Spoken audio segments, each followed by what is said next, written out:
Dinayuhan ko nga yung bagong bukas na night market dito sa Rizal, Laguna. Talaga nga naman sobrang dami pala ng food tripan dito na kayo na nga lang yung mahihiro sa sobrang dami na masasarap na pagkain dito. May mga iba't ibang shawarma, may mga bulldog, saka may mga coin cake na nga rin pala sila dito. Talaga nga naman sulit na sulit yung dayo namin dito sa Rizal, Laguna.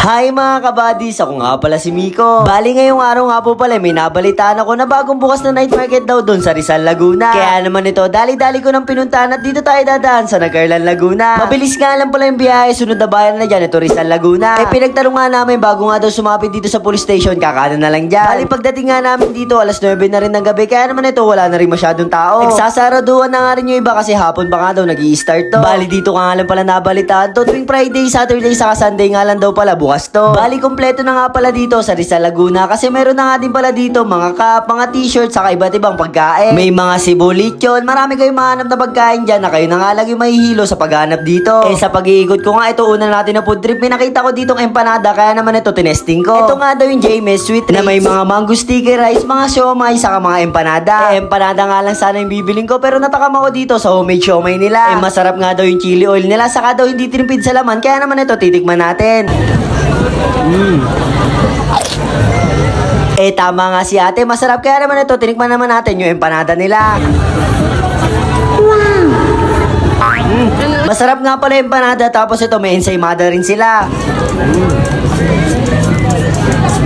Manitry nyo tong James kasi meron din sila dito mango sticky rice. Kaya naman huwag nyo papalagpasin niya kapag pupunta kayo dito. Tapos ito maya-maya nga lang nagigot pa ako. Naganap pa nga tayo dito na masarap-sarap na kainan, tapos yung mabubusog tayo. Nakita ko nga na order tong tropa ko, kaya naman ito itetesting natin to easy chow pan. Panalo nga daw sa dami ng serving to, mura na, saka masarap daw yung chow pan nila. Tama nga yung tropa ko, madami nga yung serving dito. Talaga naman daw walang vlogger dyan. Bali yung overload na nga pala in order ko. May mga ham, may mga siomay, mga Shanghai, Hungarian, saka tapa na rin pala yan. Sa halagang 250 pesos ay mga order nyo nga pala dito yan sa Easy Chow Pan. Ano nga pala to, may kasama ng itlog at talaga naman punong-puno na ng ulam.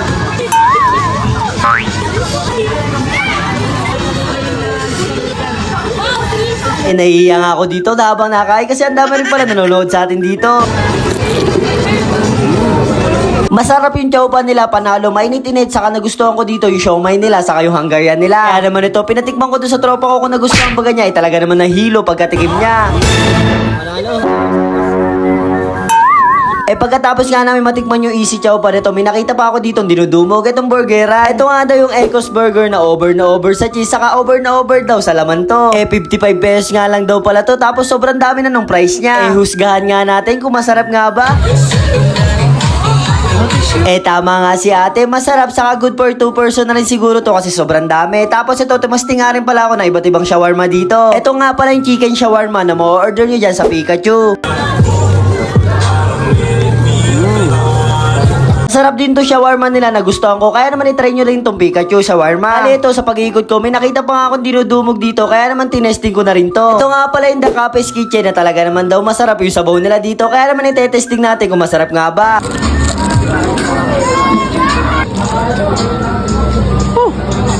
Sarap din yung mga iba't ibang pagkain nila ate, pero ito talaga yung dinayo ko. Homemade meatballs nga daw tong gawa ni ate na may cheese daw sa loob.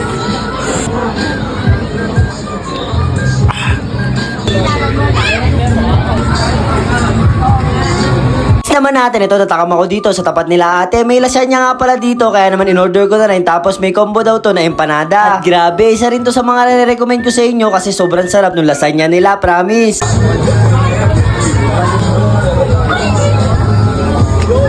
Next naman natin itong kusina ni Tasyo na nagsaserve ng mga bulda. Busog na nga sana ako, kaso natakam ako doon sa mga cheese niya, kaya naman ito, umorder na rin ako nito. Nag-take out na nga rin pala ako ng fish cake niya kasi mukhang nakakatakam din. Sarap yung cheese saka yung buldak ni kuya, kaya naman i-testing nyo dito kapag pupunta kayo dyan.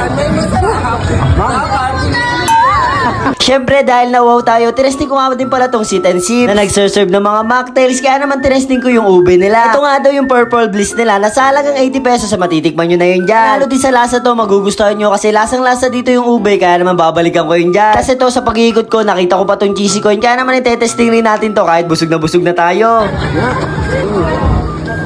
Grabe nga sa cheese yun. Talaga naman nagustuhan ko to. Tapos next naman natin ito last na JC Shawarma. Kung chicken shawarma yung natikman natin, ito pork naman. Masarap yung mga pagkain dito. Talaga namang hindi tinipid sa laman. Kaya naman recommended ko sa inyo. Dayuhan nyo tong bagong night market dito sa Rizal, Laguna. O siya, hanggang sa muli na lang tayo mga kabadis. Kaya bye-bye!